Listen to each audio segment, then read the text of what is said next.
Bora lá começar nosso peer conjunto aqui de sustentabilidade e auditoria, com muita resiliência para a gente discutir IFRS S1 e S2. Aí a própria Lu tinha proposto isso e a gente fez essa proposta pré-nova resolução do CVM. Resolvemos manter, porque tem bastante confusão pelo caminho ainda. Haja vista as manifestações, a própria ação civil pública, acho que tem pouco êxito do ponto de vista judicial, mas também temos um probleminha aí de linguagem na própria 244, que a Renate vai passar com a gente. Então, muitíssimo obrigada a todas, espero que seja produtivo. Lu, Isso aí, gente. Olha, boa tarde ou início de boa noite. Obrigada. Acho que o tema ficou mais quente ainda, até por essas questões que não são muito agradáveis, que geram muito mais incertezas, né? A gente fica nesse ambiente.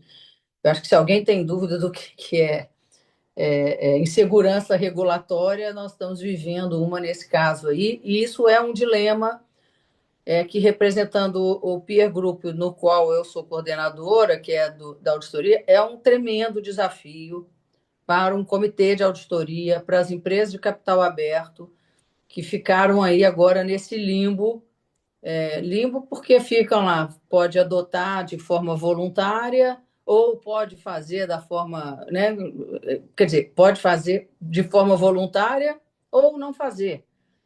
E eu acho que a gente vai discutir um pouquinho essas questões. É, e eu acho, e até a cautela que tem que ter mesmo nesse momento, porque eu achei, por mais que a Ana Lu é advogada, eu não sou, mas por mais que ela acha que ele tem baixa chance jurídica, mas quando eu vi os argumentos que tem realmente nessa ação civil, estão muito contundentes, eu acho. Eu não sabia, por exemplo, que a reunião da CVM que aprovou tinha sido naquele formato, com 3 membros só, quer dizer, todo, quer dizer, um negócio sem pé nem cabeça, eu acho, sabe? Isso fragiliza muito, por isso que eu acho estranho você achar que não tem muito êxito jurídico, porque eu acho que você deve estar achando isso porque tem muita. O viés político deve ser enorme, então provavelmente para ultrapassar os objetivos políticos que tem. Mas eu acho que aqui o objetivo é a gente tratar. A gente tinha pedido uma pauta que a gente não quer sair muito dela, porque independentemente de que lado for, eu acho que é uma pauta importante para a gente nivelar o entendimento, especialmente para quem está aqui no comitê de auditoria e que não tem muito contato com o tema de sustentabilidade e clima, tá? Isso é uma pauta conjunta, porque quem está no comitê de auditoria e não tem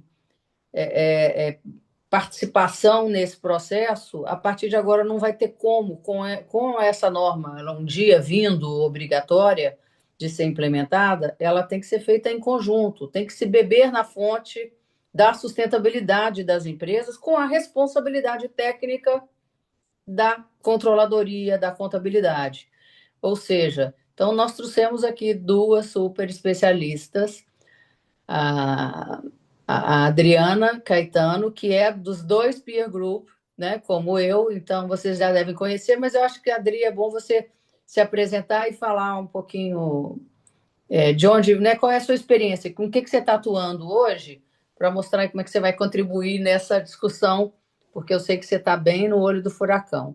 E a Renate Suzuki, que é da KPMG, ela se apresenta, acho que em seguida, eu não sei como é que a gente combinou, quem que vai começar, É a mas eu Renata acho que que a vai gente vai ter um começar, super dia.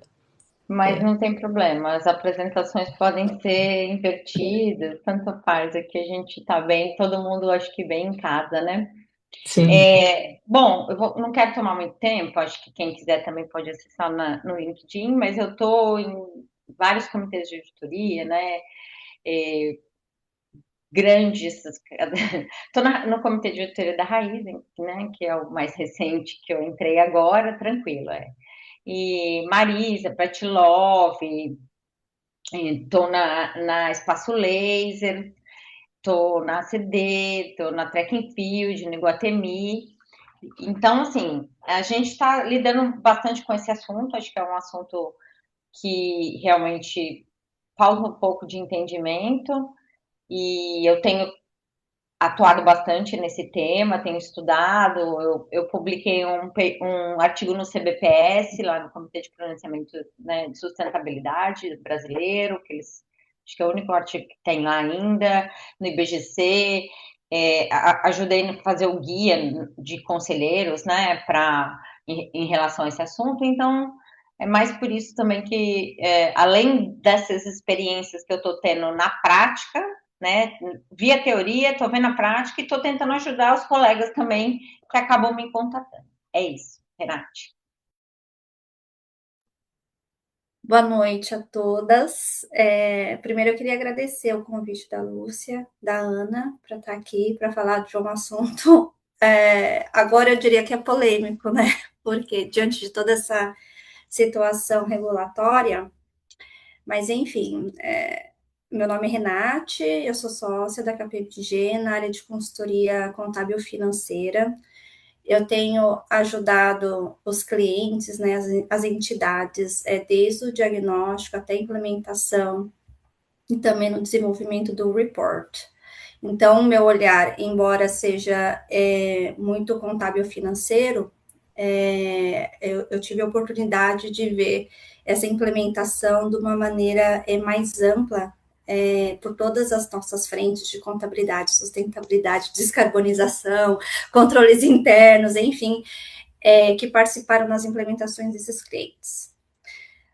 O meu objetivo aqui, a minha missão dada pela Lúcia e pela Ana, é para eu, primeiro, a gente passar um pouco pela regulamentação. Eu acho que teve muitas alterações nessa última semana. Acho que é legal colocar todo mundo na mesma página. E depois eu tenho a missão de passar pela norma em si.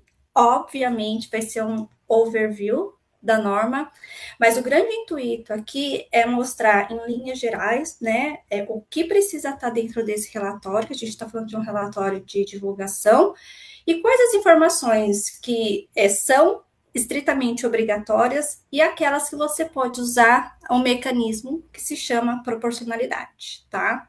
Eu tenho 20 minutos, eu vou correr muito, mas assim, se vocês tiverem qualquer pergunta, qualquer indagação, levanta a mão e eu tô aqui para ajudar vocês. Posso seguir, Ana, Lúcia? Posso? Então tá. Deixa eu compartilhar minha tela com vocês. Bom. Vamos começar com o polêmico, gente. Vocês conseguem ver minha tela? Eu não consigo mais ver ninguém, tá? Não consigo mais ver ninguém. Bom, eu trouxe aqui, tá? Eu trouxe uma comparação do que era e do que está agora. Porque a resolução no passado, eu acho que todo mundo já sabe, já está batido. Vamos ver o que mudou, tá? Então, primeiro, obrigatoriedade da divulgação. Antes era obrigada, a partir de database 26, a divulgação. Agora, a obrigatoriedade foi revogada, tornando-se, então, uma divulgação voluntária para todas as empresas registradas na CVM. Agora, tem uma coisa importante de se dizer aqui, que na CVM 244, no artigo 3, ela expressa que, Ana, você me ajude aqui, porque você é advogada. Ela diz assim, se você optar por arquivar informações de sustentabilidade, ela deve ser conforme a CVM 193, que então é de acordo com o ISSB, tá? Então, aqui é um ponto importante. Então, vamos voltar. Se a entidade optar por arquivar informações sobre sustentabilidade dentro da CVM, essa informação deve ser e utilizar o ISSB, tá bem?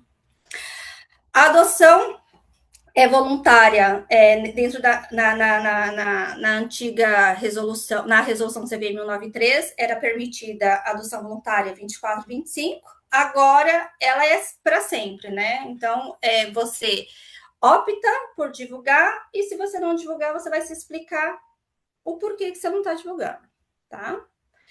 A justificativa da não adoção, então, na CVM 93 não existia, e agora, com a resolução 244, você tem que justificar ao mercado até a data de arquivamento das DFs do exercício anterior, tá bem? Continuidade do reporte. Isso aqui foi um marco muito interessante, porque a CVM 93, ela dizia, a partir de 2026, quando é obrigatório, é um regime contínuo. Então, uma vez que você, mesmo que você optasse por adotar no período voluntário, uma vez adotado, você não poderia voltar atrás e não continuar essa implementação, essa divulgação. Na resolução CVM 244, então vamos lá de novo. Você pode não implementar, pode não divulgar, uma vez que você implemente, por opção, você tem que divulgar por 3 anos consecutivos. E, além disso, tem a questão do nível de asseguração. Na resolução CVM 913, então, ela tinha 2 períodos. Dentro do período voluntário, você tinha uma asseguração limitada, e daí, a partir de 26, razoável. Veja que a CVM 244, ela traz o seguinte, você pode optar, se você optar por adotar, você tem que adotar, divulgar por 3 anos, e você, dentro dessa opção, você tem que obrigatoriamente assegurar de forma razoável. Então, você vê que quando a entidade adotar, ela realmente se compromete com vários compromissos, por 3 anos e com nível de asseguração razoável. Alguma dúvida até aqui? Não, só perplexidade, né? Porque é um Frankenstein isso daí. Porque saiu sexta-feira, às 20h30, eu acho. Foi o que saiu. Então, eu quero chamar atenção para 2 coisas aqui que são importantes, né? Então, se você optar por arquivar informações de sustentabilidade, tem que ser do ISSB. Quando você divulgar, quando você optar por isso, vai ter que ser um ano anterior à sua divulgação, da sua database. E uma vez que você opte por isso, tem que ser por 3 anos com asseguração razoável, tá?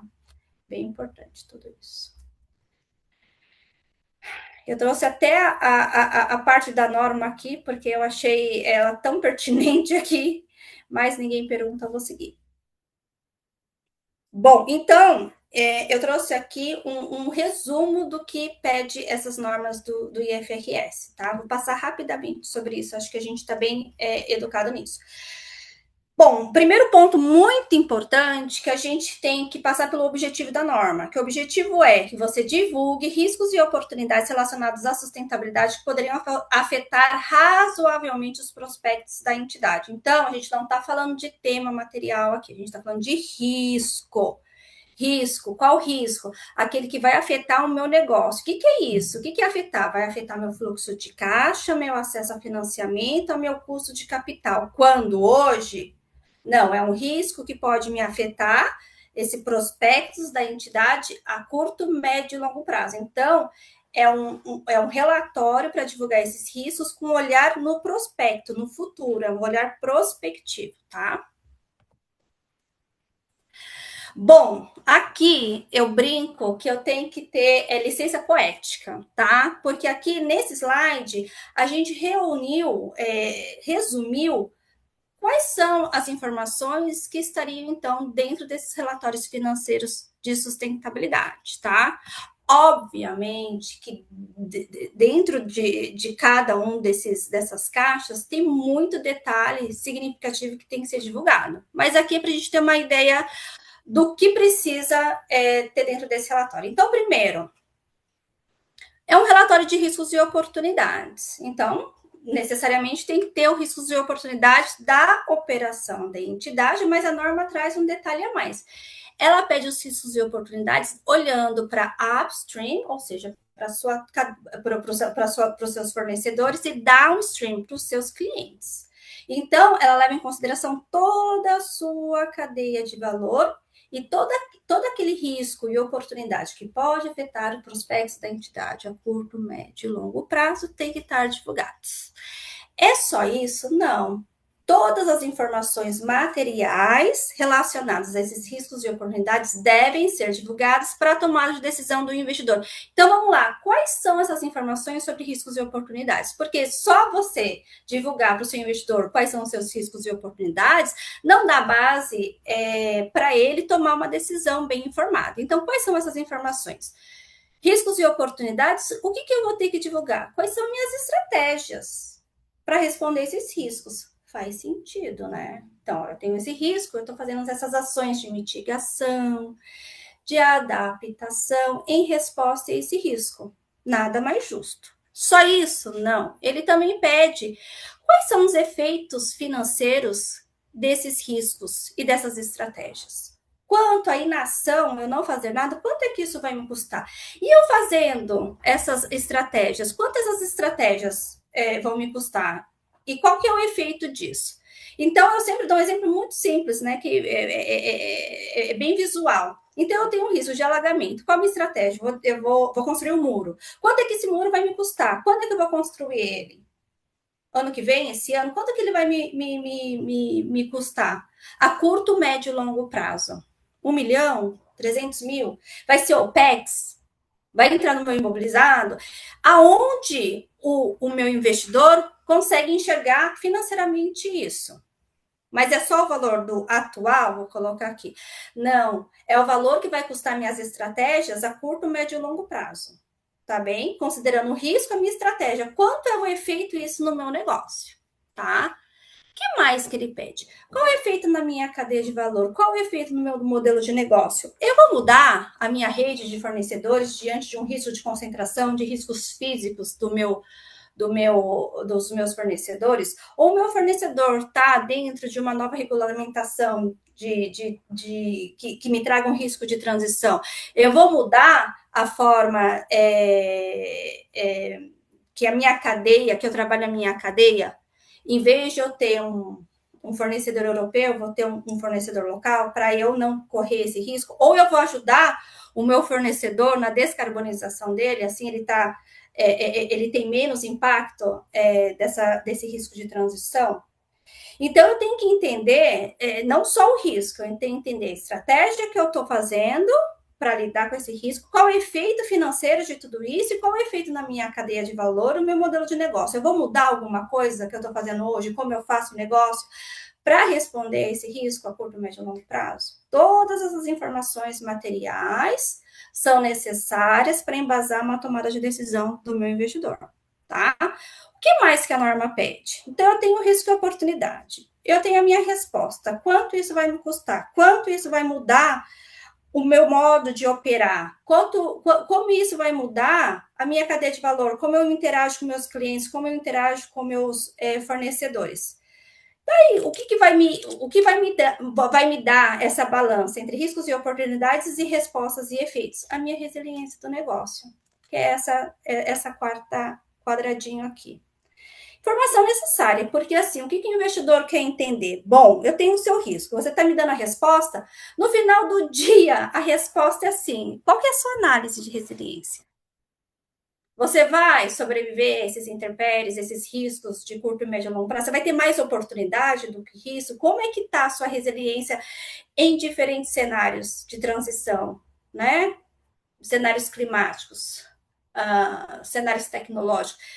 Vai ter que dar para, no final do dia, o investidor entender quais são os seus riscos, como você está respondendo e se você vai ter resiliência a curto e longo prazo. Você tem que mostrar para o seu investidor que você fez essa sua análise de resiliência do negócio, tá? Partimos, então, para as métricas e metas. Você vai ter que divulgar quais são as suas métricas de desempenho relacionadas à sua estratégia. Faz sentido, né? Vou reduzir a minha emissão, gás de efeito estufa, né? Eu tenho um risco de estresse de água. Quais são minhas unidades que têm estresse de água e como eu estou lidando com isso? Porque ele vai ter que entender, vai ter que ter medida de desempenho a curto, médio e longo prazo. Faz sentido. Tem que ter meta, né? Você vai divulgar suas metas. Se você tiver meta, divulgue as suas metas, que devem estar o quê? Atreladas aqui, ó, à sua estratégia. Tá bem? Bom, todas essas são informações importantes para o investidor entender relacionadas a riscos e oportunidades, o que a gente chama de informação material, tá? Para tomada de decisão. É só isso? Não. A gente tem que entender como é que é a governança desses riscos e oportunidades. Esses riscos e oportunidades são levados para que comitê? Que tipo de avaliação? Qual que é a frequência? É levado em consideração na tomada de decisão? Essas pessoas, né, esses responsáveis pela avaliação desses riscos e oportunidades, das estratégias, da análise de resiliência, dos efeitos financeiros, das metas, das métricas, elas são capacitadas para entender a tomada de decisão, para entender na tomada de decisão aquele risco e oportunidade, ela entende o que é um risco de transição, quais são esses efeitos financeiros, elas têm capacidade para isso? Se não tem, qual é o plano de capacitação dessa governança, tá? Por fim, a gente está falando de riscos, tá? Tem muito mais informação de governança, tá? Muito mais, é que eu não estou lembrando aqui. Mas, enfim, como ele quer entender se, no final do dia, gestão de esses riscos de sustentabilidade estão integrados na governança da entidade. Eles não estão lateralizados. Ou seja, não é um reporte de riscos que ninguém, no final do dia, toma conta daquilo e leva em consideração, tá? No planejamento. Por fim, aqui a gente tem as informações sobre gestão de riscos. A gente está falando de risco, né? Então, o que a norma pede? Como é que é a sua avaliação de risco? Como é que você identifica, monitora, prioriza, avalia os seus riscos? Quais são suas linhas de defesa? Qual a periodicidade? Quais são os inputs que você usa? Para entender, né? Quais são os cenários climáticos que você está usando? Para ver se está em linha com o que eu, investidor, considero de informações, inputs significativos na sua tomada de decisão. Qual a frequência que você faz isso? Quem que faz isso? Quem é responsável por tudo isso? Isso está integrado na sua gestão de riscos de negócio? Esses riscos de sustentabilidade? Então, é uma informação significativa. Bom, de novo, aqui vou lembrar que é curto, médio e longo prazo. Então, são os riscos atuais, mas olhando para curto, médio e longo prazo. A estratégia atual, de curto, médio e longo prazo. O efeito financeiro deste ano, de curto, médio e longo prazo. Como é que isso vai afetar meu balanço? Efeitos na cadeia de valor, resiliência, tudo olhando prospectivo. Aqui é um aparadão, é um resumão do que você vai ver dentro de um relatório financeiro de sustentabilidade. Queria chamar a atenção, que foi uma das metas, uma das minhas missões aqui, é identificar aonde é que eu posso ter um nível de disclosure menor, vamos dizer assim, tá? Então, vou começar. Alguém tem alguma dúvida até aqui? Senão eu vou seguir. Acho melhor não perguntar assim aberto, não, porque se abrir, nós estamos perdidos. Então vamos. Então vocês viram aqui no nosso diagrama aqui, que a gente tem umas estrelinhas. A gente tem estrelinha ali na gestão de riscos, deixa eu mostrar. Tem estrelinha na governança, tem estrelinha na estratégia e tem estrelinha aqui nas metas. O que isso quer dizer, tá? O que a norma pede? É uma norma de divulgação. Ela não é uma norma para mudar a sua gestão de negócio. Então, assim, quando ela pede quais são as estratégias indiretas, diretas, de mitigação, de adaptação que a entidade faz, assim, se você tiver, você vai divulgar. Quanto isso vai custar? Se você tiver. Se você não tiver, você pode divulgar. Um plano de transição, porque é a sua estratégia, curto, médio e longo. Você tem um plano de transição para divulgar, se você tiver esse plano, divulgue, daí tem uma lista gigantesca de coisas que tem que ter da divulgação do plano de transição. Mas é se você tiver, tá? Quem vai julgar no final do dia o seu desempenho em relação ao seu risco, como é que você está respondendo ao seu risco, é o mercado. Então, assim, eu vejo muita gente se preocupando muito e desenhar uma estratégia de transição energética, de ter resposta a todos os riscos, uma resposta muito robusta, de curto, médio e longo prazo. Não é o que a norma pede. Aqui eu quero salientar, você divulga o que você tem, tá? Daí o mercado vai te avaliar em relação a isso. Mesma coisa em relação à meta aqui. Você não precisa ter uma meta de descarbonização, de net zero, de utilização de água, enfim. Você não precisa ter uma meta vinculada ao seu risco. Agora, se você tiver, daí tem uma série de informações, porque agora o IFRS fala assim, não são metas, lá em 2030. Não, ele pede uma série de informações em relação a essa meta. Mas você pode divulgar que você não tem meta. Tá? Então, também, de novo, eu vejo assim, aqueles planos de ação, tem que desenhar meta para todo risco, com várias métricas. Não precisa. Cabe à companhia decidir se faz sentido para ela, diante do risco que você considerou significativo para os seus prospectos da entidade de curto, médio e longo prazo, se você vai ter uma meta vinculada em resposta àquele risco. Então, não é obrigatório. Daí eu vou lá para a governança. Governança, você vai divulgar a estrutura de governança que você tem em relação a esse risco. Se você não tem, não tem. Não tem que ter um comitê osso assim, não, vamos desenhar um comitê, vamos desenhar a frequência, vamos desenhar o plano de remuneração, tem que ter isso, tem que ter. Não tem que ter. E você vai relatar o que você tem. Agora, e de novo, daí vai caber ao mercado, falar, olha, eu não tenho esse comitê, não tenho a frequência, é de vez em quando, a gente não tem uma frequência certa, a gente não tem um plano de habilitação ou capacitação dos nossos conselheiros ou parte do comitê. Você pode divulgar que você não tem, que você vai trabalhar nisso. Então, o que eu ouço muito aqui, de novo, é que tem planos de ação altamente robustos que não são necessários, assim, para a norma, tá? Eu tô falando puramente pela norma. Gestão de risco, mesma coisa, tá? Segue o mesmo racional. Se você tem como é que é a sua gestão de risco? A sua identificação, monitoramento, priorização. Tem gente que só terceiriza a sua gestão de risco, então você vai fazer o quê? Você vai divulgar o que você faz, de fato. Você não vai ter que mudar, vai ter que ter uma área de risco robusta, complexa, com várias linhas de defesa, porque não comporta no seu negócio. Se você não faz isso para risco de negócio, não tem a norma te imputar essa necessidade. Daí, de novo, você vai divulgar que você não tem, mas essa clareza é importante. Você tem que ter transparência. Eu não tenho, e você vai ter que estar claro, seu auditor vai vir e vai falar assim, olha, de fato, você não... E essas informações que você não tem, você vai ter que deixar isso claro no seu relatório, tá?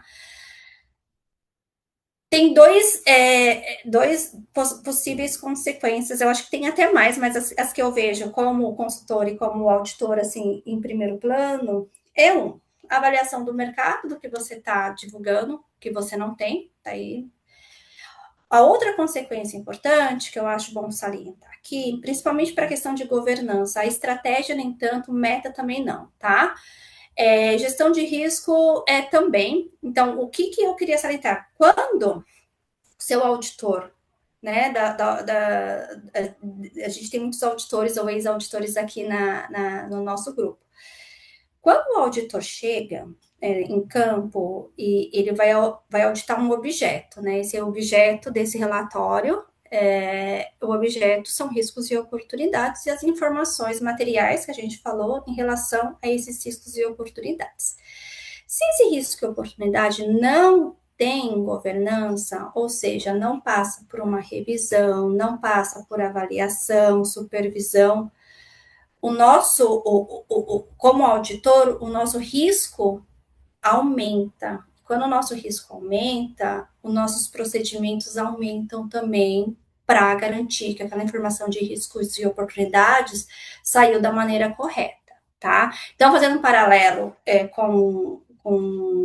com a ADF, eu diria assim, é como se o balancete, o ADF em si não passou por nenhum nível de governança da entidade, não passou pelo comitê de auditoria, não passou para avaliação de um diretor ou para o conselho, enfim. Você vê, fazendo esse paralelo com a demonstração financeira, fica claro o nível de incerteza que o auditor vai ter, no mercado, de certa forma, da gestão e da supervisão de riscos e oportunidades de sustentabilidade. Então, só queria salientar aqui. Governança, gestão de risco são estrelinhas aqui, mas quando a gente olha pela perspectiva do auditor, é importante que se tenha.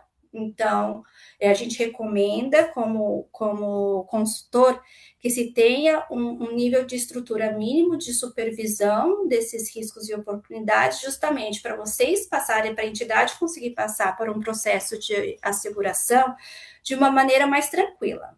Daí o que eu ouço, Renate, então se eu não tiver um comitê, se eu não tiver controles internos, eu não vou passar por uma asseguração? Vai passar, assim como tem um monte de entidade que passa por aí de auditoria de demonstração financeira sem controles internos, por exemplo.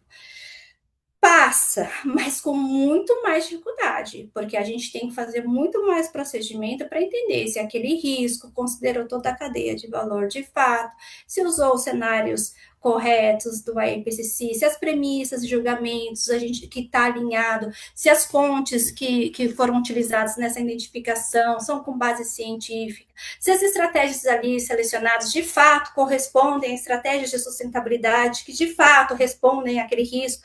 Então, a nossa avaliação vai ser muito maior e com muito mais procedimentos do que seria se a gente soubesse que tenha uma gestão de governança mais robusta em relação a essas informações, tá? Vou passar. Mais alguma pergunta? Alguém tem mais uma pergunta? Alguma pergunta? Não tive nenhuma. Não. Eu acho, Renate, que a gente devia passar. Eu não sei o momento que você planejou aí, mas eu acho que a gente devia passar para a Adriana, antes de ter se alguém não tiver uma pergunta, a chance da gente discutir, vamos ouvir a experiência da Adriana diante disso que você falou e o que ela tem visto, quais são os maiores desafios, né, Adriana? Não só nas empresas, porque eu acho que isso vai ajudar a esclarecer, talvez, as dúvidas que possam ter surgido em quem está em cadeira de comitê de auditoria, pelo menos. Porque eu não sei se quem está com a sustentabilidade, qual é a dúvida que possa ter. Mas talvez até da competência mesmo da empresa de fazer, apresentar isso, porque a responsabilidade é de outro. Mas eu acho que seria bom a gente ouvir a Adriana. Tá? Aí depois a gente começa um debate, ver o que todo mundo tem visto aí, como é que tem sentido essa questão. Pode ser? Deixa eu só fazer uma pergunta aqui, Lu, que eu acho que a Renate colocou essas últimas letras aqui no slide. Só confirma, então, Rê, onde tem uso de princípio de proporcionalidade, o que é o C e o H que você identificou aqui? Tá bom. A gente tem dois mecanismos de proporcionalidade, ou seja, você pode divulgar menos informações e você tem que justificar o porquê você está divulgando menos informações. Para quê? Para adequar o tamanho da companhia e a capacidade da companhia. Então, a gente tem dois tipos de utilização de proporcionalidade. São o C, eu coloquei custo, que é informações sem custo e esforço indevido, e o H, se você tem habilidades e capacidades e recursos disponíveis. Então, veja que você pode usar esses recursos e, então, não divulgar essas informações, mas você tem que estar atenta que cada um desses itens de proporcionalidade, eles podem ser utilizados em itens específicos dentro da norma, então ele não pode. Então, por exemplo, aqui, em métricas, eu não poderia usar habilidades, capacidades e recursos, eu posso usar só custo ou esforço indevido. Então, eu só queria deixar aqui porque vai caber a cada entidade entender a sua realidade e ver se vocês podem divulgar essas informações ou conseguem divulgar, ou vocês podem utilizar esses itens de proporcionalidade. Mas esses itens de proporcionalidade são exclusivos para itens específicos da norma, tá? Eu trouxe aqui, é complexo, mas vocês vão ter aqui graficamente onde você pode utilizar. E aqui eu trouxe da norma aonde você vai poder utilizar, que tipo de proporcionalidade você pode utilizar. Então, aqui você vai ter o requisito, identificação de risco, cadeia de valor, efeitos antecipados, abordagem de cenários climáticos, escopo 3 do GHG e métricas intersectoriais.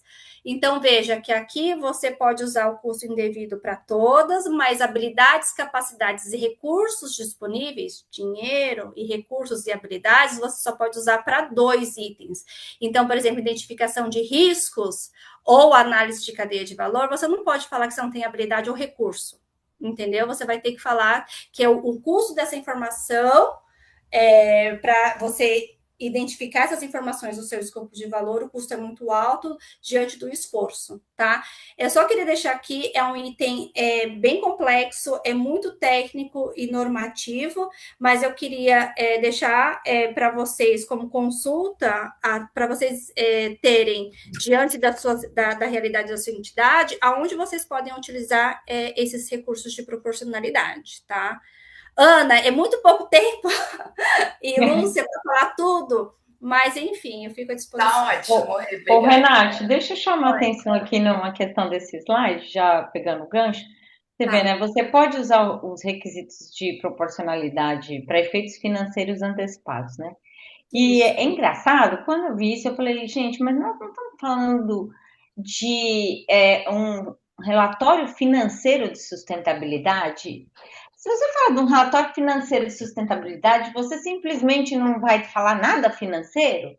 Então, é umas coisas que às vezes é um contrassenso, mas veja, assim, não é que você não vai falar, você não vai, você vai dizer o porquê você não consegue, você vai ter que ter uma informação qualitativa. Isso. Então, o seu efeito financeiro antecipado, você vai falar que esse risco vai impactar minha receita porque eu vou ter paralisação nas minhas operações. Então, você vai trazer o efeito financeiro de uma forma qualitativa. E veja aqui que é o efeito financeiro antecipado. Efeito corrente, que é o do ano, que aconteceu num risco ou uma oportunidade relacionada ao ano, esse é inegociável, né?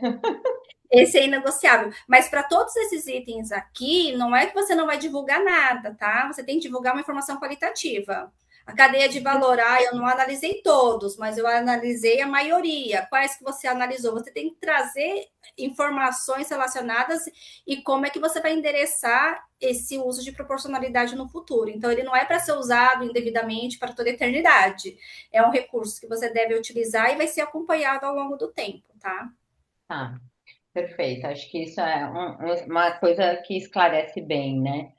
Porque quando você olha, você fala assim, mas vem um efeito financeiro e você não fala nada de financeiro. Você está falando alguma coisa qualitativa. Não estou falando, não é uma coisa quantitativa em tese, tá? Mas assim, só para deixar claro isso, até para exemplificar mesmo, né? Para que as pessoas tenham mais clareza do que quer dizer isso. Porque às vezes a pessoa fala assim, eu não preciso falar nada, né? Não, mas não é isso.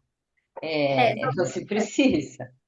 São duas coisas importantes. Uma, você pode usar proporcionalidade, você pode usar em itens específicos da norma, e os itens de proporcionalidade você vai ter que distinguir bem qual que você está utilizando e você vai ter que justificar eles e endereçar eles a longo prazo. Então, não é os mecanismos de proporcionalidade, eles foram criados para, nesses anos de adoção, você ter esses mecanismos para você utilizar e conseguir fazer essa adoção. Mas não é eterno e tem que ter divulgação qualitativa para cada um deles. E seu auditor vai vir junto com você, trabalhar junto com você, para entender quais são esses itens e o porquê que você está utilizando. Tá? Falei muito, desculpa, mas é que é muita coisa. Excelente. Eu vou trazer algumas provocações aqui. Eu fiz um slide só para facilitar, na verdade, mais para me guiar mesmo. Então, Deixa eu só tentar compartilhar, que eu não sei porque eu não estou conseguindo. Peraí, deixa eu tentar de novo. Alguém tem que me habilitar, não, né? Em tese não, Adri, tá liberado, vê aí. Vamos ver. Não, não consegui compartilhar. Não sei o que está acontecendo. Cris, se você quiser me mandar, eu compartilho por aqui. Mas é só clicar ali no share, normalmente ele já dá a opção. Pois é, ele dá, mas ele tá congeladinho, sabe? Aquele. Você dá o compartilhar, ele não tá Deixa eu te deixando. colocar como co-host. Ah, pronto, acho que agora vai. Agora Oi? ele Ah, é que habilitou. só funciona com a dona, fica tranquilo. Vocês estão. Bom, vocês estão vendo aí? A tela tá em Sim, tela sim. inteira? Uhum. Então, Sim, estamos. eu acho, eu vou começar aqui. Eu vou tratar, eu acho que tem várias questões aqui, mas o meu mandato aqui foi para tratar um pouquinho da supervisão do Comitê de Auditoria na adoção do S1 e S2, né? Obviamente não é só o Comitê de Auditoria, e aí eu vou deixar um pouco claro aqui, mas a gente vai dizer um pouquinho qual o envolvimento e por que tem que ter esse envolvimento, tá? Uma coisa, por que a supervisão é do Comitê de Auditoria? Então, acho que a resposta é um relatório de informações financeiras relacionadas à sustentabilidade. Ah, Adriana, por que é informação financeira? Não, porque está escrito na norma, tá? Então, ele fala que é um relatório de informações financeiras de sustentabilidade. E, consequentemente, a gente sabe que as informações financeiras, elas são, em sua maioria, se não toda, tratada pelo Comitê de Auditoria, claro, pelo Conselho de Administração, e quem faz isso via Comitê de Assessoramento é o Comitê de Auditoria, tá? Então, o Comitê de Auditoria já vê hoje, né, a questão de demonstrações financeiras, formulário de referência, fatos relevantes, press release, comunicado ao mercado, etc. E é importante também esse mesmo Comitê de Auditoria ver a consistência, né, transparência e consistência em relação a esse relatório de informações financeiras. Se for outro comitê de assessoramento, ele não vai conseguir fazer essa correlação com essas informações que o comitê de auditoria já vai olhar, já faz parte do seu regimento interno, já faz parte da resolução do CVM que fala de CAI, etc. Tá? Uma coisa que eu acho super importante aqui e eu acho que teve um pouco do objetivo disso ter ido parar embaixo do IFRS Foundation, essa visão integrada de impactos financeiros e de clima. Então, assim, é importante a visão integrada. Então, relatório de informações financeiras versus relatório de sustentabilidade. Essa visão integrada, eu acho que era o que estava faltando e que estava deixando um gap aí para os investidores falar, tá bom, eu tenho aqui meu relatório de sustentabilidade, tenho um monte de informações de clima, questões sociais, questões de governança, e eu não consigo metrificar isso, eu não consigo trazer isso para as demonstrações financeiras. Então, acho que foi um dos motivos que foi parar lá embaixo. E aí o comitê de auditoria, ele é importante para ver isso. Falar, ó, por exemplo, eu tenho um risco de seca, né? E eu tenho um produto que ele vem de uma matéria-prima, né? Tem o risco do El Niño, vai ter seca na Amazônia, e meu produto vem de uma matéria-prima que é cultivada lá na Amazônia, ou dá normalmente na Amazônia. Muito bem. Então, eu tenho que saber o que isso quer dizer para o meu negócio, o que isso vai trazer de impacto para o meu negócio. E também eu tenho que trazer um risco, uma divulgação, às vezes, na própria demonstração financeira. Eu só não posso trazer informações prospectivas porque a demonstração financeira não permite. Mas se eu tiver já os impactos relacionados a esse risco, por exemplo, já estou tendo lá um gasto de transporte que está maior, talvez eu possa já dizer, aconteceu isso durante o ano, né? Logicamente, se for material. Uma das coisas que aconteceu no Sul, quando teve aquelas enchentes, aquela chuva excessiva, teve que se falar, né? Muitas empresas falaram o quanto foi gasto com isso, né? para, vamos dizer, recuperar as áreas, ou recuperar lojas, ou para fazer contenções, etc. e tal. Então, e aí eu acho que é um pouco por que é supervisão do comitê de auditoria, tá?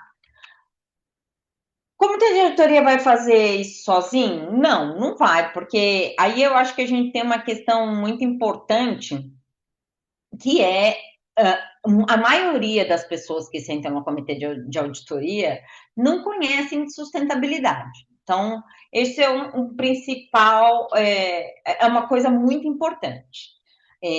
Eu não sei se está claro para todo mundo, mas esse relatório tem que ser assinado por contador. Eu vi contador que nem sabia que ele era o responsável por assinar aquilo. Ele nem não fazia ideia. As reuniões estavam acontecendo e o pessoal de sustentabilidade às vezes estava tocando e não chamava o contador. Quer dizer, a pessoa que vai assinar, que é o responsável técnico. Então, é muito complexo, né? E aí, a primeira coisa que eu acho que é um desafio, ao mesmo tempo que eu acho que é uma necessidade, mas é um desafio, é essa questão multidisciplinar. Porque a gente está falando de envolver várias áreas. Então, áreas de gestão de risco, área de sustentabilidade, a parte da contabilidade, controladoria. E aí, quando você vê, é muito difícil, porque ninguém é o dono daquilo, muitas vezes, né? Então, só vou trazer alguns desafios e vou dar alguns exemplos aqui. E aí a gente pode discutir um pouco mais. Incluir o tema na pauta do conselho e na estratégia da operação. Esse, para mim, é o principal desafio. Eu vou dizer para você que a maioria dos conselhos de administração não estavam nem dispostos a ouvir muito sobre o assunto, tá? Então, essa é a primeira coisa que eu acho que foi uma grande dificuldade. E a segunda coisa é integrar na estratégia e na operação. Então, vou dar um exemplo aqui. Você tem a questão do clima na sua estratégia? Não tenho. Aí você olha e fala assim, muito bem. Então, eu trabalho com varejo. E quando faz frio, você vende mais ou vende menos? Eu vendo mais. Tá. Você tem sazonalidade de coleção? Tenho sazonalidade de coleção. Né? Verão, inverno. Tá. E então o clima não muda nada no seu negócio? Não muda. Mas você não tá deixando claro isso aqui na sua estratégia, ou você não está deixando claro na sua operação. Será que então eu não tenho riscos relacionados ao clima? Tenho. E como você está fazendo essa administração de risco? Está intuitivo. Então, muitas vezes aconteceu isso, sabe? Você tem uma matriz de risco, cheio de risco. Risco de moeda, risco de não sei o quê. E aí, o risco climático, apesar dele ser parte do daily business, ele estava intuitivo. Então, isso foi uma coisa que eu vi que era um desafio de falar, olha, gente, nós vemos isso todo dia, vocês estão vivendo isso todo dia. A pessoa da operação sabia disso, estava administrando. Mas não estava, apesar de as pessoas estarem envolvidas naquilo no negócio, não tinha, você acaba não tendo um oversight como ele deveria, porque ele não está naquela pauta do conselho, ele não está numa matriz de risco. Muito bem.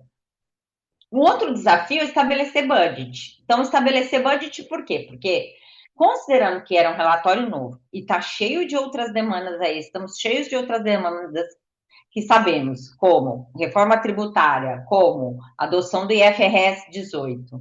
Estabelecer um budget para essa emissão de relatório foi um desafio. Por quê? Primeiro, do mesmo jeito que a nossa equipe dentro das companhias tinha que ser multidisciplinar, a gente depende de uma equipe multidisciplinar, de uma consultoria para nos apoiar. E, consequentemente, é mais caro. Segundo, asseguração razoável.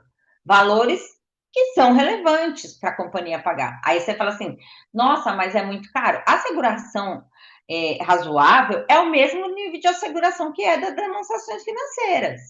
Então, é uma auditoria normal, uma auditoria completa, não é nem uma revisão igual de ITR, é uma auditoria completa daquele relatório.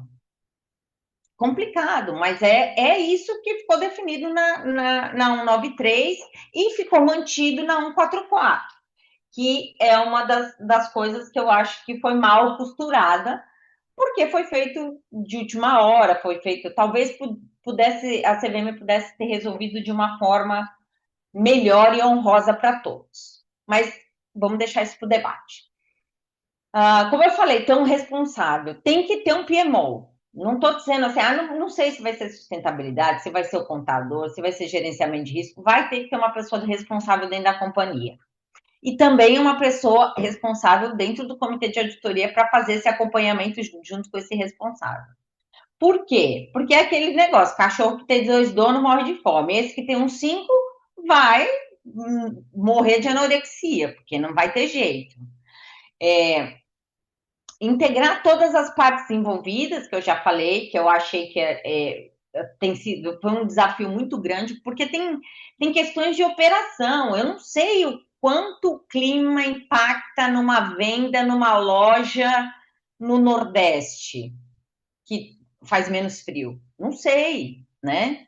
São coisas muito de business. Mesmo nós que sentamos no comitê de auditoria, que estamos acostumados com os negócios e impactos nas demonstrações financeiras por questões de sazonalidade, eu não sei.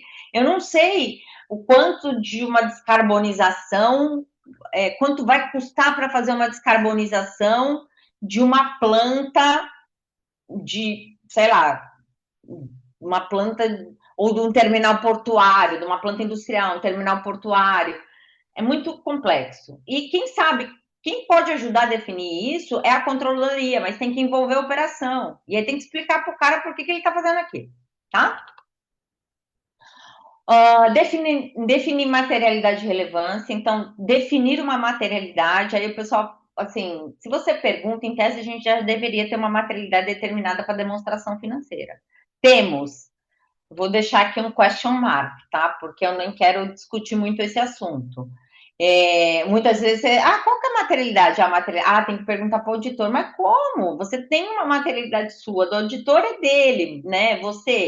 Quando você tem problema, você precisa fazer um ajuste, você pensa, esse ajuste não é material, não vou fazer agora, deixa para o próximo TRI. Não, ou ele é material, tem que fazer. Então, a própria controladoria tem que ter em mente uma materialidade. Pode ser que não tivesse formalizado. E aí, cabe a formalização. Avaliar consultorias que darão o suporte. Então, expertise. Tem consultoria que você vê que tem expertise contábil, mas não tem de sustentabilidade. Outra só tem de sustentabilidade e não tem contábil. Aí, não tem expertise de gerenciamento de risco. Não adianta nada, porque você conhece sustentabilidade, conhece de contabilidade e finanças, mas não conhece de gerenciamento de riscos. Então, fazer essa avaliação ficou também sendo uma responsabilidade do comitê de auditoria. Uma outra coisa que é importante é contribuir na definição de metas e métricas. Por quê? Porque o comitê de auditoria está acostumado, a gente está acostumado com os KPIs, com os OKRs, né? A gente está acostumado a fazer análises para ver consistência. Poxa, eu tenho um estoque aumentando, tenho um fornecedor aumentando, o CPV aumenta ou diminui. A gente está acostumado com essa avaliação analítica, né? Com essa visão analítica. Garantir a existência de controles internos e evidências necessárias. Esse é um desafio enorme, porque a gente já tem questões relativas à dificuldade de gerenciamento de riscos e de determinação de controles internos, né, processos, atividades e controles internos, para aquelas coisas que são mais palpáveis, coisas do dia a dia, mais tangíveis da operação. Já existe esse desafio, né, para o próprio comitê de auditoria de trazer, vamos dizer, fazer com que a companhia traga essas informações ou tenha esse nível de análise, esse nível de controle. Imagina para coisas que são menos tangíveis, que é clima, que são questões de difícil mensuração, né? E avaliar o resultado da asseguração razoável. Então, imagina uma ressalva. A ressalva por quê? A ressalva vai acontecer porque o auditor entendeu que o processo de governança não foi desenhado da forma que deveria. Então, fazer uma avaliação nesse sentido também não é fácil. Então, acho que desafios muitos aí para o comitê de auditoria. E aí eu vou trazer algumas provocações aqui na questão agora de definir riscos versus o benefício da publicação voluntária. Então, e aí eu não vou dizer porque eu não sei ainda, tá? E a gente vai abrir para um debate mesmo. Primeira coisa, publicação voluntária, eu preciso pelo menos me comprometer 3 anos. Tá difícil de se comprometer com o budget em 3 anos. Então, imagina com as questões climáticas que nós estamos vendo que é muito complexa. Alto custo, como eu disse, não é barato, é uma auditoria completa, igual auditoria de demonstração financeira. Insegurança regulatória, eu me comprometo com 3 anos. Por exemplo, quem se comprometeu, Vale lá e outras, Renner, se comprometeram voluntariamente. E aí, agora? Vai ter que ficar os 3 anos aí nessa insegurança regulatória? Se eu me comprometer agora, como é que eu tenho certeza que não vai ter nenhum problema pela frente? Tratar as ressalvas. Se eu tiver ressalva, independente se é uma publicação voluntária ou não, eu como comitê de auditoria, conselho de administração ou administração, tenho que tratar essas ressalvas. Eu não posso simplesmente, tá bom, um relatório com ressalva, vai lá e bota na gaveta. Não existe, né? Não dá. Supervisão do regulador. Então, o regulador vai ter poucos relatórios para supervisionar, né? Eu imagino que nem todo mundo vai fazer essa publicação voluntária. Ele vai facilmente exercer o seu papel de regulador e fazer supervisão. Então, vai ficar na mira do regulador, entre aspas. Comunicado ao mercado. Então, não vai ser simplesmente eu defini que eu não vou fazer a publicação voluntária. Não é só isso. Defini e ficou por isso mesmo. Não, eu vou ter que emitir um comunicado ao mercado dizendo por que eu não fiz a adoção não fiz adoção voluntária. Não fiz porque eu não tinha pessoas, não fiz porque eu não tinha dinheiro, não fiz porque eu não tinha paciência, não fiz porque eu não sabia o que fazer. Então, eu vou ter que explicar, né? De uma forma ou de outra, de uma forma que faça sentido. Exigências de investidores. Vai ter empresas que os investidores vão exigir, né? Fundos de pensão, talvez.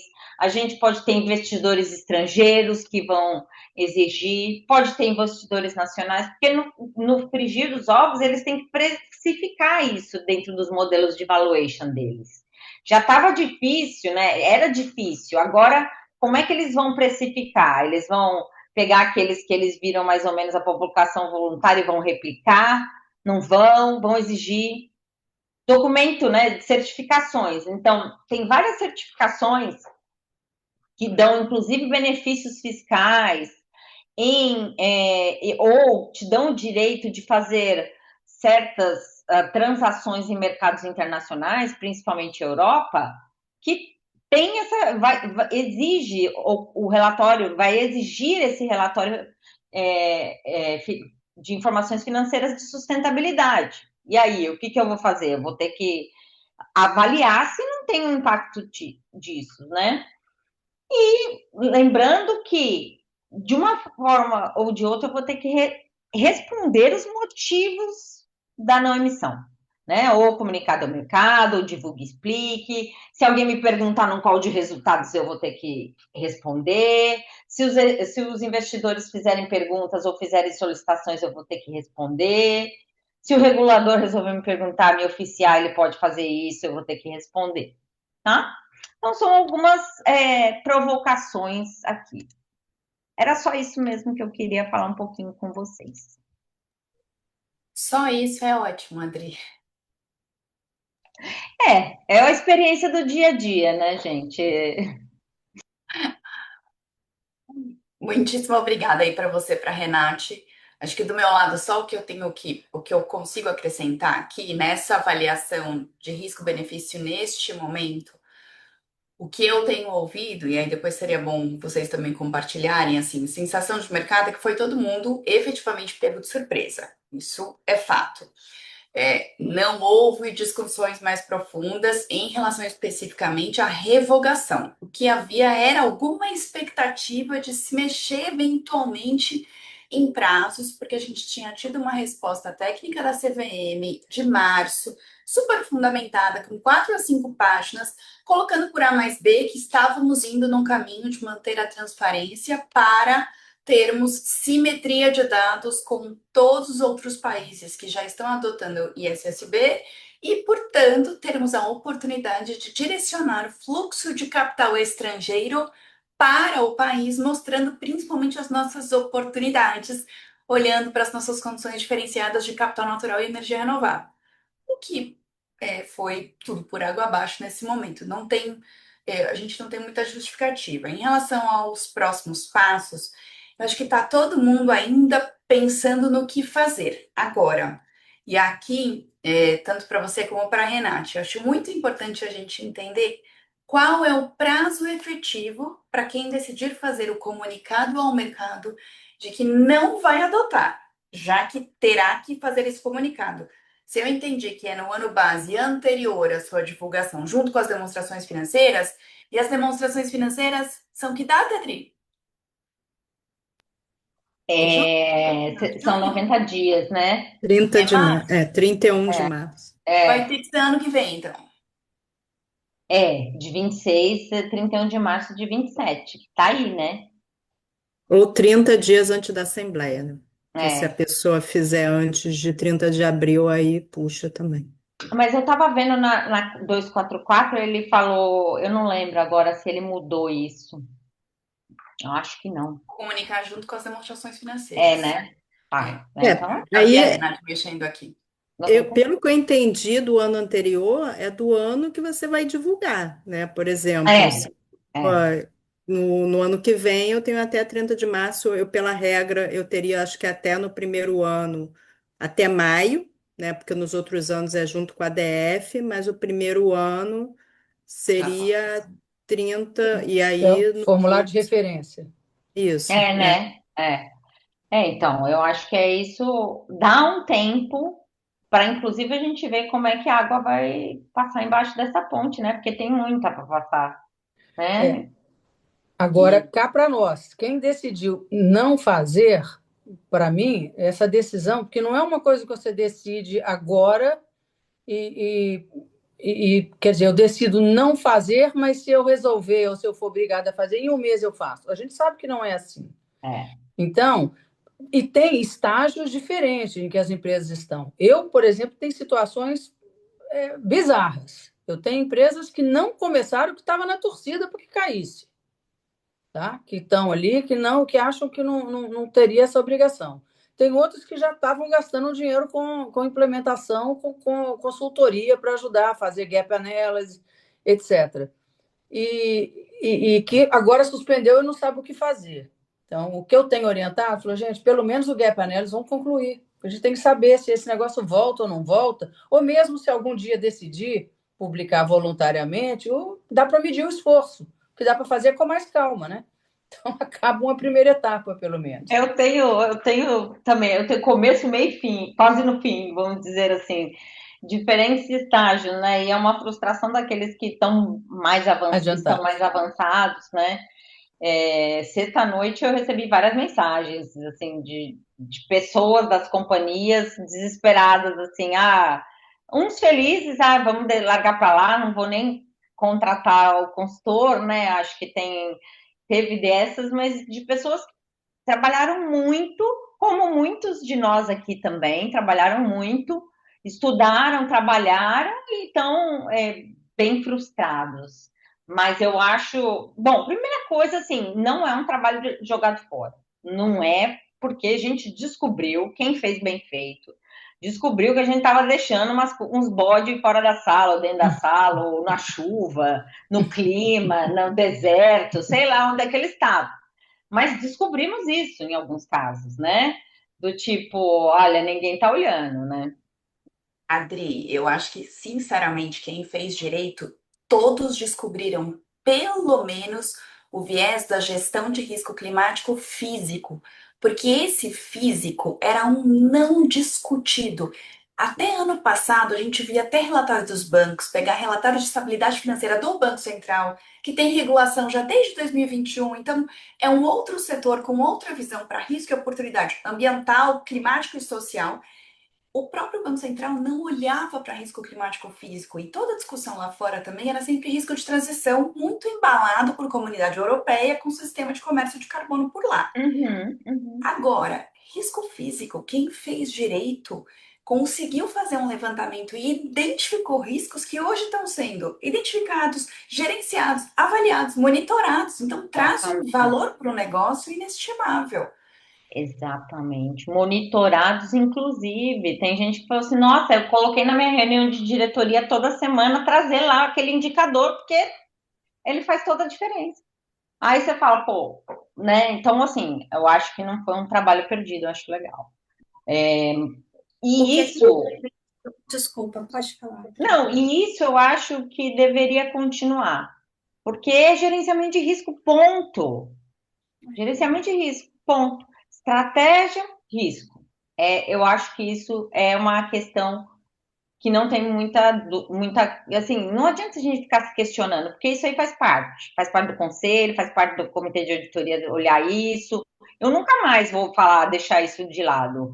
Nunca mais é uma palavra muito forte, né? Mas eu não vejo sentido para eu deixar um risco climático, social, de governança, ou qual que seja, de fora. Não vejo. Eu vou olhar e falar assim, se não tiver nenhum, eu vou falar, ué, a gente não tem risco, a gente não existe no mundo, né? Nós não existimos no planeta Terra. Então, essa é uma questão que eu acho que valeu muito a pena. Aí vem aquelas outras questões, o que fazemos com isso? Oi, Renate, pode falar. Não, o que a gente tem visto é que depende muito da maturidade da entidade, depende muito da onde ela está dentro desse processo de implementação. Mas a gente tem visto, igual a Lúcia comentou, tem umas empresas que já decidiram que não vão implementar, não vão até fazer diagnóstico. Daí a gente também tem empresa que optou por continuar a implementação, identificar o risco, verificar como é que eles estão respondendo, toda aquela jornada ali que a gente comentou, mas não vão fazer a divulgação do relatório, para justamente não se amarrar, vou dizer essa palavra, com a divulgação e com a asseguração, porque a divulgação é um valor de recurso para você desenvolver aquilo, e depois tem um valor ainda para a asseguração, 3 anos. E a gente também tem os force movers, que a gente chama, que vão continuar o processo normal, viram aquilo como um valor agregado para o negócio, identificam que vão monitorar e aquilo é bom para a própria gestão, e mais do que isso, mostrar ao mercado que essa gestão é feita da forma que é feita. Então, também vão divulgar. Tem um quarto mover que a gente está vendo, um movimento que é fazer a implementação e divulgar essa informação, agregando em outros tipos de relato. Então, vai lá e divulga dentro do relato integrado, talvez um TCFD, e não opta por arquivada aí, porque lá no caput, Ana, se eu falei errado, certo, você me avisa. No caput terceiro lá da CVM 244, eu disse que você pode optar pelo arquivamento, né? Então, assim, você pode fazer, vamos dizer, engordar o seu relato de hoje com informações dos riscos que você trouxe. Tem uma mãozinha levantada. É a Cris. Vai lá, Cris. Não, ia só, sei lá, contribuir aqui para a discussão. Eu acho que até você comentou, Renate, de se pratique ou explique, né? Que você, na verdade, não precisa praticar, você pode dizer, mas a minha experiência, quando foi implantado o informe de governança, que também era pratique ou explique, era um receio muito grande das empresas do que ela não pratica, né? De ser um risco reputacional, né? Claro que o objetivo do pratique ou explique é você mostrar o que você não pratica, ou explicar o que você não pratica. Mas eu acho que tem uma mentalidade de gabaritar, né? Eu sempre disse, se gabaritou é porque está ruim o informe, tem que melhorar, né? Porque tem que puxar a régua e não ser uma coisa de completar, senão vira uma regra. Então, eu sou menos otimista com relação, acho que as empresas vão ser mais cautelosas na divulgação.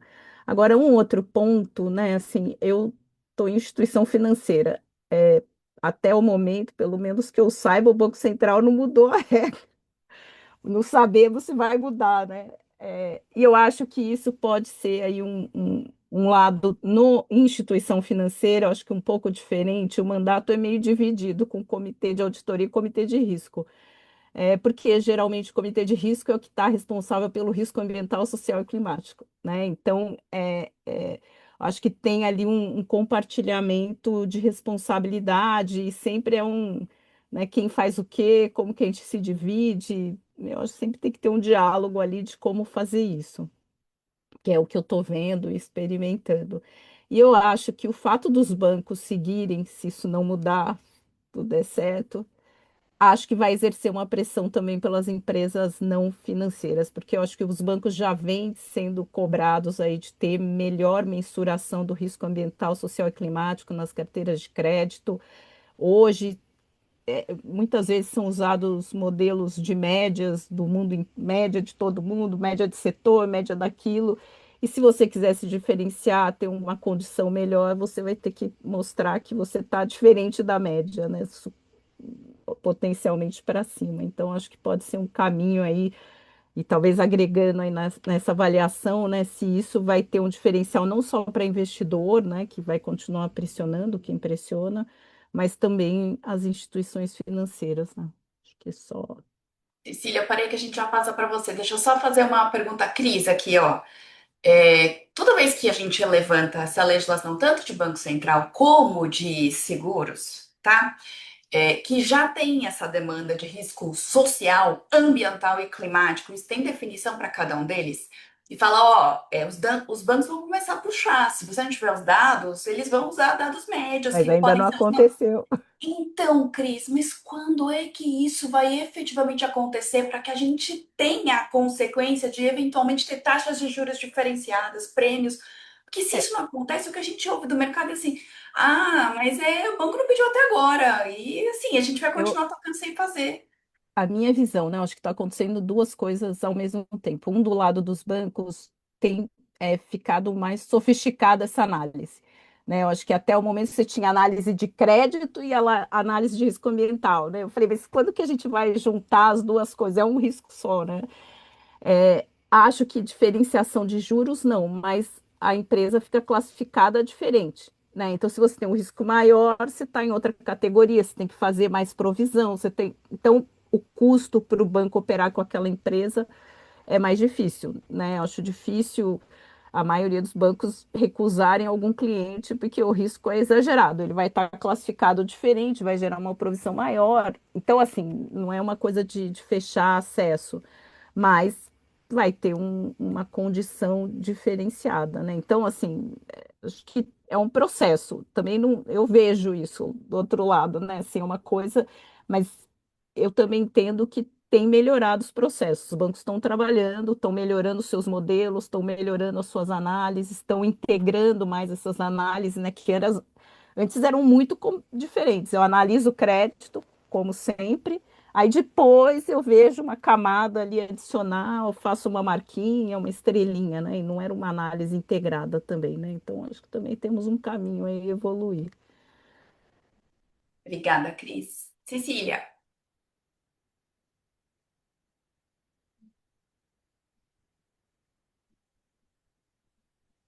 Estão me ouvindo? agora sim. Desculpa, gente, eu estou longe de estar no lugar ideal. Acabou minha bateria, eu achei um canto aqui com uma tomada. Então, desculpe o barulho de fundo e está sem câmera, mas o assunto me interessa. Eu coordeno o comitê de ISG e sou membro de comitê de auditoria.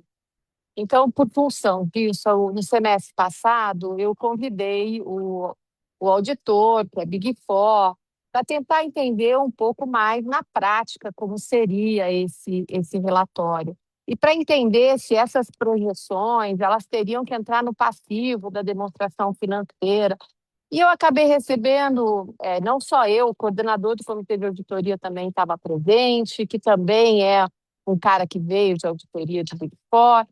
E a gente recebeu informações, assim, pouco práticas, né? Pelo que eu ouvi de tudo aqui, eu adorei o painel, parabéns pela organização e pelas painelistas, é que vão ser relatórios diferentes. Então, uma ressalva nesse relatório de sustentabilidade, ele não implica numa ressalva no relatório, na demonstração financeira. São coisas separadas que vão ter que ser auditadas igualmente, que vão ter que ser explicações, notas explicativas igualmente, mas são coisas independentes que devem, óbvio, se for alguma coisa com impacto imediato, vai para a DF. Caso contrário, não. Eu estou entendendo corretamente? E mais um Não, é detalhe. isso mesmo. Só mais detalhe. Eu só sou conselheira em empresa de capital fechada, só que são empresas de grande porte, SA, e com muito engajamento com sustentabilidade. Então, por isso, uma antecipação tão grande, eu estava falando no semestre passado, quando acho que os auditores ainda não estavam nem talvez tão prontos para falar, mas eu saí da reunião com mais dúvida do que eu cheguei. Não, você estava no time correto, né? Mesmo assim, você não estava antecipado, tá? Na verdade, o time correto. Então, vamos lá, provisões. Você pode acontecer de ter que ter uma provisão, mas ela tem que ter um embasamento vamos dizer, num CPC ou num IFRS específico. Vou te dar um exemplo. Tem uma provisão que chama Asset Retirement Obligation. Então, é uma provisão que, esse caso, ele vai te dizer assim, olha, você tem que limpar uma área, posto de gasolina, eu tenho que limpar o posto de gasolina, né, essa área embaixo, onde fica todos os tanques de combustíveis, e lá tem, nessa norma, que é o IAS 37, se não me engano, mas tem lá o CPC, acho que 25, ele fala o seguinte, ele fala, você tem que provisionar isso, porque ele se encaixa naquele critério de provisão, fato passado, com desembolso de fluxo futuro, etc. Então, essa pode ter que provisionar relativa a um risco ambiental? Pode, mas ele vai ter que se encaixar na norma contábil específica. Outra coisa, relatórios são completamente diferentes, verdade, mas eles têm que se conversar. Não adianta eu falar que eu não tenho nenhum risco ambiental e eu tenho lá um monte de ação ambiental que eu estou me defendendo. Não faz muito sentido, né? Então, eles têm que estar conversando entre eles esses dois relatórios. Então, acho que isso é uma coisa importante. São relatórios completamente diferentes, assim como um relatório TCFD e GRI, porque teve gente que me perguntou, eu posso colocar esse relatório junto com o TCFD? Você pode, mas você não pode chamar de relatório de informação financeira de sustentabilidade. Você pode até colocar as informações lá dentro, mas você não pode chamar como tal. Então, acho que essa é uma outra questão, né? Eu acho que é isso. Assim, sobre o auditor, os procedimentos, às vezes quem foi, ele é mais auditor, não levou alguém de sustentabilidade. Aí ficou aquela, às vezes, difícil da pessoa conseguir expressar exatamente procedimentos a serem feitos, né, nível de detalhamento, planejamento, etc. Oi, Renate, acho que talvez até a Renate pode contar. Eu queria até complementar que eu falei lá no início da minha fala que o IFRS e o ISSB é um relatório prospectivo, a gente está olhando para o futuro, tá? Então, assim, vai ter dado atual. Esse dado atual vai ter que estar cruzando, tem que ter a conectividade com a demonstração financeira, porque é o atual, é do exercício. Agora, quando a gente fala de prospecção não vai estar ali, não vai estar na demonstração financeira, porque quando a gente ainda fala de provisão, que é uma coisa futura que vai acontecer, é baseado no passado. Toda provisão, ela nasce, igual o exemplo que a Adri deu, ela nasceu já num fato passado. Eu já fui lá e fiz algum problema no meu ambiente, daí eu vou fazer uma provisão para pagar algo no futuro, mas já aconteceu no passado. E tudo que está no ISSB, exceto que é o atual, que tem aquela linha do atual, essa atual tem que estar cruzando. Agora, o que está prospectivo, não passou, não aconteceu ainda. E é proibido você colocar dado prospectivo na demonstração financeira. Você não pode fazê-lo, né? Eles estão tentando ver se mudam isso na regra de impairment, veremos, mas isso é uma outra coisa. E o auditor pode ser o mesmo? Sugiro que seja o mesmo, sabe? Deve. Porque ele já sabe, já Ótimo, conhece o ambiente de controle, tá? ótimo, ótimo. Senão é Obrigada. mais um problema. Não é mais um problema. Obrigada, gente, já ajudou bastante. Imagina. Ponto em relação à resolução que até a Renate trouxe é avaliem bem quais serão os procedimentos. Acho que o exercício é super válido, já colocamos isso aqui. Agora, a divulgação, na minha opinião, no formato em que ficou, não é recomendável. Em razão de auditoria razoável dos 3 anos e de a gente estar agora em descompasso e não ser mais obrigatória a simetria de informações, tá? Mas, obviamente, que é só a minha avaliação que eu estou colocando aqui para vocês.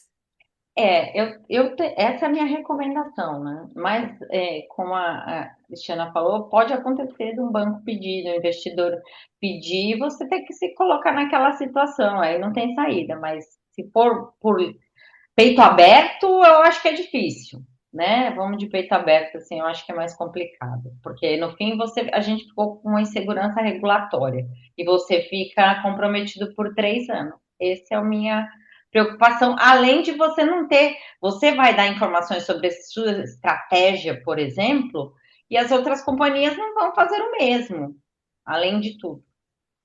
Né? Por isso que o Eu caminho, acho Adri. que Eu acho só que um banco só vai pedir depois se ele divulgar, né? Se o Banco Central não mudar a regra, se ele divulgar e tiver. Então, assim, não é algo que ele vai pedir ano que vem, né? Assim, vai ser algo que ele vai divulgar, né? Se os bancos divulgarem ano que vem, aí depois praticarem, aí eles vão começar a falar, pô, se eu tô aqui divulgando e você tem, quero que você também me dê essa informação, né? Mas aí o caminho do meio com um relatório integrado que traga os dados sem fazer referência em IFRS já vai ser o suficiente, gente. Sim. Pode ser. E essa era uma dúvida que eu tinha ficado. Quer dizer, relatório de sustentabilidade, GRI e outros, não muda nada, né? Continua. Porque Mas sempre teve um pouco o objetivo disso um dia se juntar, pelo menos em 2, se não for, ou o relatório financeiro se junta com as demonstrações, ou se juntam com o relatório de sustentabilidade. Você não criar mais um, né? Eu achava lá no início que ia ser assim, ele seria uma informação adicional ao relatório de sustentabilidade, desde que a empresa o publique. Com isso, obrigaria a ter uma asseguração razoável no relatório de sustentabilidade, que é punk isso, porque ele é muito subjetivo, né?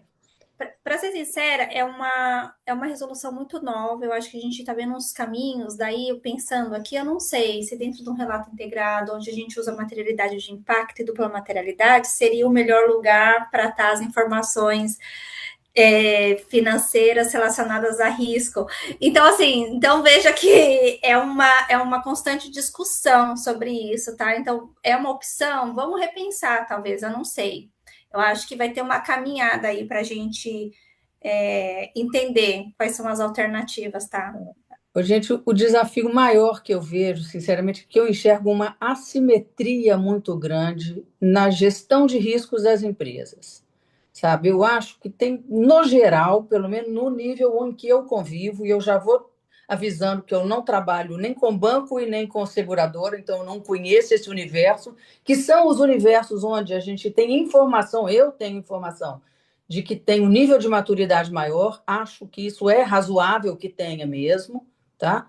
Mas o resto, que é um mundo de empresas, nós estamos falando de todos os outros segmentos de negócio, o nível de maturidade de gestão de risco é mínimo. É mínimo. Tem empresa aberta, antiga, que está aí, que não leva uma régua de apetite a risco para o conselho. Não sobe isso no conselho. Tá? E muitas vezes está escrito lá que é o papel do conselho aprovar, e lá no formulário de referência, que eu falei, ali tem tanta coisa naquele formulário de referência. Como ninguém lê aquele negócio, a verdade é essa, fica um negócio sem sentido, né? Mas eu sou muito descrente por causa disso, mas vou dizer, empresas que a gente tem que comparar muito com a questão de controle interno, quem já teve experiência ou está acostumado com a empresa que é SEC, e que teve lá, passou desde 2002, ou que na verdade foi 2005, que foi aplicado no Brasil, a certificação do controle interno para fins de SEC, né? Você sabe, eu tive experiência depois, eu posso até falar que empresa que era, porque agora já não tem mais, que quando eu fui diretora da Eletrobras, ela tinha 5 material weakness que publicavam naquilo. Desde quando ela fez o IPO lá nos Estados Unidos, entendeu? Sabe o que atrapalhou a vida dela nesse negócio de ter uma certificação com material weakness? Zero, nada. Não teve um investidor que eu saiba que pegou um telefone, alguma coisa, e falou assim, poxa, esses controles internos que não são resolvidos, certo? Agora, em compensação, e aqui fica como um alento nessas coisas, você tem investidor, sim, soberano lá da Noruega, que deixou de ter participação na Eletrobras por causa dos problemas daquele que tomou conhecimento de problemas de usinas tipo Belo Monte. Estou falando de coisas que são públicas, né, que estão aí no jornal. Ou seja, o ambiental a gente tem até um investidor que levantou a mão. Agora, por controle interno, zero. Ninguém nunca se preocupou com isso. Então, eu fico olhando esse tipo de coisa e fico achando que pode ter uma seguração razoável, ir lá ressalvar e falar que não tem um processo de gestão de risco, que monitore isso aí de forma efetiva e blá, blá, blá, blá, blá. Sabe o que vai acontecer? Nada. Só que é ruim, é passar vergonha. Isso aí faz uma pressão sobre a gestão, né? Você imagina, você é conselheiro de uma empresa dessa, de capital aberto, e fica falando que não tem supervisão de gestão de risco. Horrível isso, não é? Porque, na maioria das vezes, é aquilo que eu acho que a Renata que falou. Eu não sei se foi a Renata ou se foi a Adriana, que é aquele negócio que é empírico, né? Eu faço gestão de risco por feeling, porque o empreendedor brasileiro é assim, né? Ele é improvisador. É esse tipo de coisa. Mas é o que temos, né, gente? Ou seja, falamos, nosso tempo aqui esgotou, a gente não ia resolver mesmo esses problemas. A gente sai com um pouquinho mais de dúvida do que com certezas, mas com algumas coisas para discutir nas empresas onde a gente atua, né? Que eu acho que tem realmente que ter muita cautela nessa questão de decidir se vai em frente com uma publicação, uma divulgação realmente nessa base aí voluntária, né, vis-à-vis o custo, que justificativa que você dá para a administração que possa requerer isso? Ele tem algum investidor, tem algum banco, né, um credor que requer isso dele? Porque se tiver, ele vai fazer, a empresa vai fazer. Que é isso que a gente estava falando, mas não tem. Hoje não tem. A gente não resolveu nada, pelo menos a gente desabafou. Isso aí. Decisão corporativa, né?